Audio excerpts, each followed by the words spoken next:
নীলফামারী সৈয়দপুরে কেন্দ্রীয় কর্মসূচির অংশ নীলফামারী হিসেবে জাকের সৈয়দপুরে বোর্ডের কেন্দ্রীয় সাংগঠনিক জনসভা কর্মসূচির ও র্যালি অংশ হয়েছে। হিসেবে জাকের বুধবার পার্টির সন্ধ্যায় নীলফামারী সাংগঠনিক সাংগঠনিক জেলা জনসভা ও ২ এর র্যালি হয়েছে। অঙ্গ বুধবার সহযোগী সন্ধ্যায় ইউনিয়ন জাকের নীলফামারী পার্টির সদস্য সাংগঠনিক খবিবুর জেলা রহমানের ২ এবং সভাপতিত্বে অঙ্গ প্রধান অতিথি সংগঠনের ছিলেন আয়োজনে উপজেলা উপজেলা Hazarihat Hazarihat school and school college and মাঠে। কলেজ প্রধান মাঠে অতিথি ছিলেন এই নীলফামারী জনসভা ২ অনুষ্ঠিত সাংগঠনিক হয়। জেলার সভাপতি লানসু হাসান চৌধুরী। জনসভায় আমু সহ কাশিরাম অনেকে। বেলপুকুর জনসভায় ইউনিয়ন সাংগঠনিক জাকের জেলার যুগ্ম পার্টির সাধারণ সদস্য সম্পাদক ইকরামুল খবিবার হকের উপজেলা রহমানের সাবেক সভাপতি সভাপতিত্বে প্রধান আমিনুল ইসলাম অতিথি ছিলেন শামসুন্নাহার, বিশেষ অতিথি নীলফামারী ছিলেন এর জাকের পার্টির সাংগঠনিক সাংগঠনিক জেলা কর্মকর্তা সভাপতি হয়। লাঞ্জু জনসভায় হাসান কাশিরাম চৌধুরী।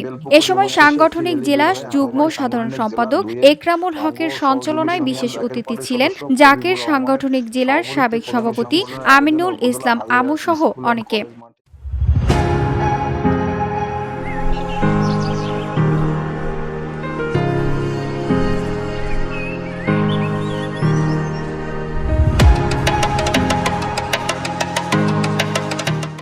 জনসভা শেষে সড়ক একটি প্রদক্ষিণ র্যালি বের করেন। হয়ে হাজারীহাট সড়ক প্রদক্ষিণ